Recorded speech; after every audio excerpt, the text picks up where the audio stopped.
જય શ્રી કૃષ્ણ. પુષ્ટિપંથ ચેનલમાં આપ સૌ ભગવદીય વૈષ્ણવોનું હાર્દિક સ્વાગત છે. અત્યારે પવિત્ર અધિક માસ ચાલી રહ્યો છે, એટલે આપણે પ્રભુને વિશેષ લાડ લડાવવાના અલગ અલગ મનોરથો કરીએ છીએ. હા, બિલકુલ. અધિક માસમાં આખો મહિનો કેવો અદ્ભુત અને ભક્તિમય રહેતો હોય છે. સાચી વાત છે. અને આજે આપણે એક એવા જ અદ્ભુત મનોરથ પર ઊંડી ચર્ચા કરવાના છીએ. ગૌચારણ મનોરથ. મારો આ અત્યંત પ્રિય મનોરથ છે. અરે, ગૌચારણ મનોરથ એ તો પુષ્ટિમાર્ગના હૃદય સમાન છે. એટલે આપણે આની વાત કરીએ એટલે સીધા જ ગોકુળ અને વૃંદાવનની એ નિત્ય લીલાઓમાં પહોંચી જઈએ. બરાબર. પણ હું હંમેશા એ વિચારતી હતી કે પુષ્ટિમાર્ગમાં ગૌમાતાને આટલું ઊંચું સ્થાન કેમ આપવામાં આવ્યું છે? એટલે સાધારણ રીતે આપણે હિન્દુ ધર્મમાં ગાયને પવિત્ર માનીએ છીએ, પણ શ્રી ઠાકોરજી સાથેનો એમનો સંબંધ કંઈક અલગ જ સ્તરનો છે ને? હા, કારણ કે વ્રજમાં ગાય એ માત્ર કોઈ પશુ નથી, એ સર્વોચ્ચ ભક્ત છે. જુઓ, પ્રભુને ગાયો વિના જરાય ચેન પડતું નથી. અને ગાયોની સ્થિતિ તો એનાથી પણ વધુ ભાવવિભોર હોય છે. ગાયો પ્રભુના શ્રી મુખારવિંદના દર્શન વિના એક ક્ષણ પણ રહી શકતી નથી. અરે વાહ! એટલે આ એકદમ વિશુદ્ધ પ્રેમ છે, જેમાં કોઈ જ ભૌતિક અપેક્ષા નથી. જો કે આજના સમયમાં જોઈએ તો જ્યારે આપણા ઘરમાં કોઈ આપણું અત્યંત પ્રિય વ્યક્તિ બહાર ગયું હોય અને આવવામાં થોડું મોડું થાય, તો આપણે કેવા વ્યાકુળ થઈ જઈએ. આપણે વારંવાર બારણે જઈને જોઈએ. સાવ સાચી વાત. પણ ગાયોની વ્યાકુળતા એનાથી 1000 ગણી વધારે હોય. જ્યારે સંધ્યા સમયે પ્રભુ વનમાંથી પાછા ફરવામાં સહેજ પણ વિલંબ કરે, ત્યારે ગાયો પ્રભુની વાંસળીના સાદ માટે તરસતી હોય છે. હા, અને એ જ સમયે પેલી ગોધુલી વેળા સર્જાય છે. ખરું ને? મેં આ શબ્દ કીર્તનોમાં અનેકવાર સાંભળ્યો છે. બિલકુલ. ગો એટલે ગાય અને ધૂલી એટલે ધૂળ.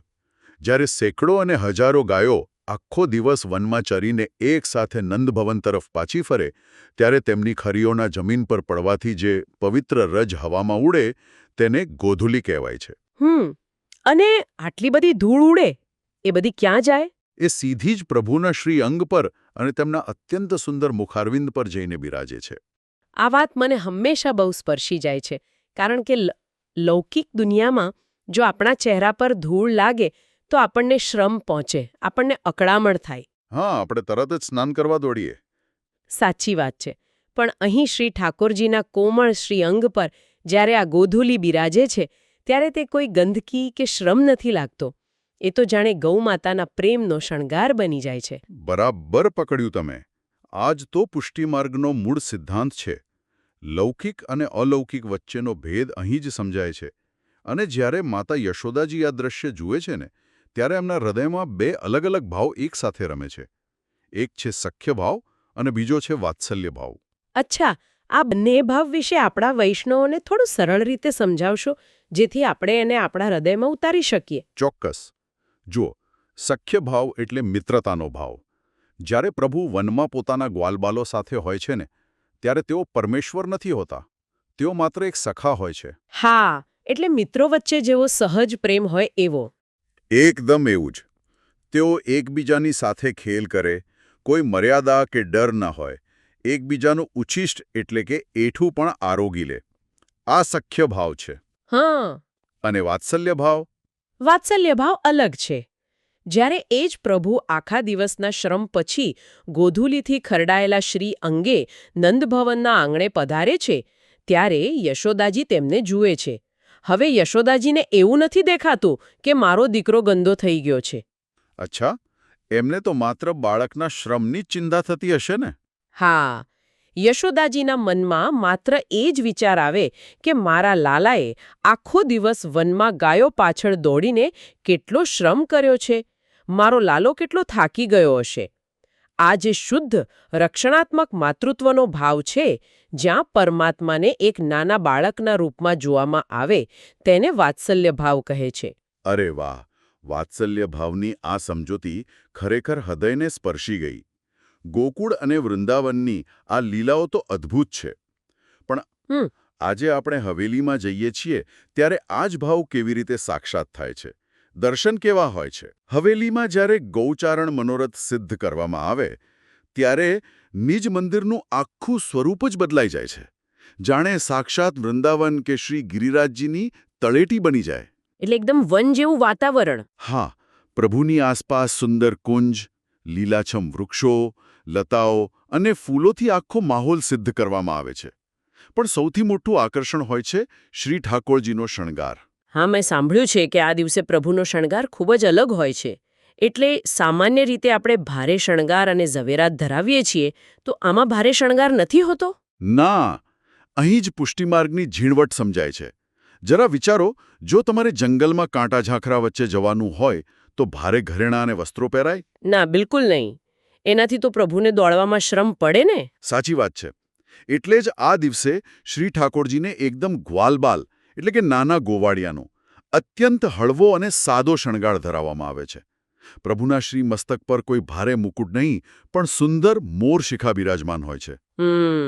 કાને નાના કુંડળ અને ગળામાં ગુંજામાળા શોભી રહી હોય છે. કામ આ બહુ જ માર્મિક પ્રશ્ન છે. લકુટી એટલે લાકડી, ગાયોને હાંકવા માટે છે. કોઈ ગાય માર્ગ ભટકી જાય તો તેને યોગ્ય માર્ગ પર લાવવા માટે. તે શિસ્ત અને રક્ષણનું પ્રતીક છે. અને વાંસળી? વાંસળી પ્રેમના સાધનું પ્રતીક છે. જ્યારે કોઈ ગાય બહુ દૂર જતી રહે અને પ્રભુ તેને પ્રેમથી પોતાની પાસે બોલાવવા માંગતા હોય ત્યારે તેઓ વાંસળીના મધુર સ્વરથી તેને આકર્ષિત કરે છે. ઓહ! અને પ્રભુની ચારે બાજુ નાની ગાયો પણ બિરાજમાન કરવામાં આવે છે ને? હા, તેમના શ્રીચરણો પાસે ચાંદીની કે સોનાની અનેક નાની ગાયો બિરાજમાન હોય છે. તો જ્યારે કોઈ વૈષ્ણવ હવેલીમાં આ અદ્ભુત દર્શન કરે છે ત્યારે ખરેખર તેમના મનમાં શું ચાલવું જોઈએ? એટલે માત્ર આંખોથી જોઈને પાછા ફરવું કે કોઈ ઊંડો ભાવ અનુભવવો? દર્શન ક્યારેય માત્ર આંખોથી થતા જ નથી. દર્શન હંમેશા હૃદયથી થાય છે. વૈષ્ણવે એવો દ્રઢ ભાવ રાખવાનો છે કે તેઓ સાક્ષાત વ્રજના નાથની સન્મુખ ઊભા છે. જાણે આપણે પણ એ ગોધુલીની પવિત્ર રજમાં ઊભા છીએ. હા, જાણે પ્રભુ આપણને પોતાના સખા તરીકે બોલાવી રહ્યા હોય એવો અહેસાસ થવો જોઈએ. આ નિકટતાનો અનુભવ જ તો સાચું ફળ છે. હવે એક બહુ જ વ્યવહારુ પ્રશ્ન. જે વૈષ્ણવ ફ્લેટમાં રહેતા હોય, જેમની પાસે નાનું મંદિર હોય, તેઓ આ મનોરથ પોતાના ઘરે કેવી રીતે સિદ્ધ કરે? આ જ તો પુષ્ટિમાર્ગની સરળતા છે. પ્રભુને કોઈ મોટી જગ્યા સાથે નિસ્બત નથી. પ્રભુને માત્ર તમારા હૃદયના ભાવ સાથે લેવા દેવા છે. નાના ફ્લેટમાં પણ આ બહુ સુંદર રીતે સિદ્ધ થાય. કઈ રીતે? સૌથી પહેલાં તો પ્રભુ જ્યાં બિરાજે છે તે સિંહાસનની આસપાસ નાના કુંડાઓ, તુલસીજીના છોડ, થોડા તાજા પાંદડાઓ અને ફૂલોની મદદથી એક નાની કુંજ સિદ્ધ કરી શકાય. એમાં જ પ્રભુ પ્રસન્ન થઈ જાય છે. અરે વાહ! અને ગાયો ક્યાં અને કેવી રીતે પધરાવી? શું ચાંદીની ગાયો હોવી જ જરૂરી છે? જરાય નહીં. ગાયો રમકડાની હોઈ શકે, માટીની હોઈ શકે, પિત્તળની કે લાકડાની પણ હોઈ શકે. સામગ્રી કઈ ધાતુની છે તે મહત્વનું નથી. ત્યારબાદ આ ગાયોને પ્રભુના શ્રીચરણો પાસે કુંજમાં ગોઠવવાની છે. પણ આમાં એક બહુ જ સૂક્ષ્મ અને અત્યંત મહત્વનો નિયમ છે. અચ્છા, એ કયો નિયમ છે? મારે ખાસ જાણવો છે. જ્યારે પણ પ્રભુ પાસે ગાયો બિરાજમાન કરો ત્યારે એ વાતનું ખાસ ધ્યાન રાખવું કે દરેક ગાયનું મુખ હંમેશા શ્રી ઠાકોરજીના શ્રી મુખારવિંદ તરફ જ રહેવું જોઈએ. એક પણ ગાયનું મોઢું પ્રભુથી વિમુખ ન હોવું જોઈએ. વાહ! આ નિયમ તો બહુ સુંદર છે. અને આ નિયમ પાછળનો આધ્યાત્મિક સંદેશ પણ મને બહુ ગમ્યો. જો આપણે આના પર ચિંતન કરીએ તો એક બહુ મોટો પાઠ શીખવા મળે છે. હા, કેવો પાઠ? જેમ ગાયો સતત એકધારી પ્રભુના દર્શન માટે આતુર રહે છે, એમ આપણું મન કઈ દિશામાં છે? આપણે આખો દિવસ દુનિયાના કામો કરીએ, ભીડમાં ભળીએ, પણ શું આપણો આંતરિક હોકાયંત્ર પ્રભુ તરફ રહે છે ખરું? ગાયોના મુખ પ્રભુ તરફ રાખવાનો અર્થ જ છે કે આપણી દ્રષ્ટિ અને લક્ષ્ય હંમેશા શ્રી ઠાકોરજીના ચરણોમાં જ કેન્દ્રિત રહેવું જોઈએ. અદ્ભુત! બિલકુલ સાચી અને વેધક વાત કહી તમે. આપણી વૃત્તિ જો પ્રભુ સન્મુખ રહે તો આખો દિવસ આપણો મનોરથ ચાલી રહ્યો છે એમ સમજવું. બરાબર. અને ઘરે શણગાર અને સામગ્રીનો ક્રમ કેવો રાખવો જોઈએ? ઘરે પણ લાલનને એકદમ હળવું, ગ્વાળ શણગાર ધરાવો. હાથમાં નાની લકુટી અને વાંસળી અવશ્ય ધરાવવી. અને સામગ્રીમાં વનમાં જ્યારે ગોવાળિયાઓ જાય ત્યારે કોઈ મોટા થાળ લઈને ન જાય. તેઓ પોતાની સાથે એક કપડાની પબરી અથવા છીંકામાં સીધું સાદું પણ પ્રેમથી ભરેલું ભાથું લઈને જતા હોય. હા, એટલે પ્રભુને સૌથી પ્રિય એવું માખણ મિશ્રી તો અચૂક ધરાવવું જ જોઈએ. ચોક્કસ. આ ઉપરાંત વિવિધ તાજા ફળો, શેકેલા ચણા, ગોળ અને ઘરે શુદ્ધતાથી સિદ્ધ કરેલી કોઈપણ સૂકી સામગ્રી ધરાવવી. અચ્છા, સૂકી સામગ્રી શા માટે? કારણ કે વનમાં તડકો હોય તો જે સામગ્રી બગડે નહીં અને સરળતાથી લઈ જઈ શકાય તેવી સામગ્રી સખાઓ લઈ જતા, જેમ કે મઠરી, સેવ, લાડુ કે શક્કરપારા. એટલે જે વસ્તુ સહેલાઈથી વનમાં ખાઈ શકાય અને મિત્રો સાથે વહેંચી શકાય. હા, બરાબર. અને આ સામગ્રી ધરાવતી વખતે આપણે એ જ ભાવ રાખવાનો છે કે પ્રભુ અત્યારે વનમાં પોતાના સખાઓ સાથે ગોળ કુંડાળું વળીને બેઠા છે અને હસતા રમતા આ ભાથું આરોગી રહ્યા છે. અને આ સમયે ઘરે કીર્તનનો પણ ક્રમ હોય ને? હા, ગૌચારણ લીલાના કીર્તનોનું ગાન કરવું જોઈએ. ગોકુલ ગાવત ગોપીજન કે ગોધુલીના પદો ગાઈ શકાય.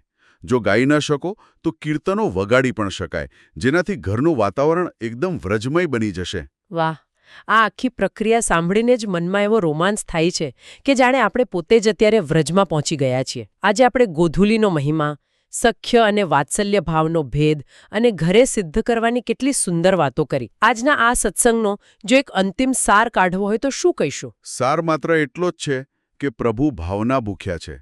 હવેલીમાં સોના કે ચાંદીની ગાયો બિરાજમાન હોય છે અને એક સામાન્ય વૈષ્ણવના ઘરે માટીની ગાયો હોય.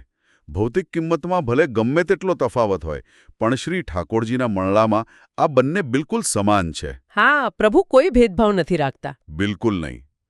જો વૈષ્ણવ સાચા હૃદયથી, કોઈ પણ દેખાડા વગર, શુદ્ધ ભાવથી પોતાના નાના એવા ઘરમાં આ ગોચારણ મનોરથ સિદ્ધ કરે તો શ્રી ઠાકોરજી તેના પર એટલા જ પ્રસન્ન થાય છે. પ્રભુ શણગારની કિંમત નથી જોતા. પ્રભુ તમારા હૃદયનો સમર્પણ ભાવ જુએ છે. કેટલો સુંદર અને હૃદયસ્પર્શી વિચાર છે. પ્રભુને માત્ર આપણો પ્રેમ જોઈએ છે. અને પેલી હોકાયંત્રવાળી વાત તો આપણે સૌએ હંમેશા યાદ રાખવાની છે કે ગાયોની જેમ આપણું મન પણ સતત પ્રભુ તરફ જ હોવું જોઈએ. આ પુષ્ટિપંથ વિડીયો દ્વારા મારો આ એક નાનકડો નમ્ર પ્રયાસ હતો કે હું આપ સૌ વૈષ્ણવો સાથે આ જ્ઞાન શેર કરું. જો મારાથી કોઈ ભૂલ થઈ હોય તો મને ક્ષમા કરશો અને કોમેન્ટ્સમાં જણાવશો, જેથી આપણે સુધારો કરી શકીએ. આ વિડીયો કૃપા કરીને વોટ્સએપ પર શેર કરો, જેથી અન્ય વૈષ્ણવો પણ આ જ્ઞાન મેળવી શકે. અને કૃપા કરીને નીચે કોમેન્ટ કરો અને સૂચવો કે અમારે અમારા આગામી વિડીયોમાં કયો વિષય કવર કરવો જોઈએ. જય શ્રી કૃષ્ણ.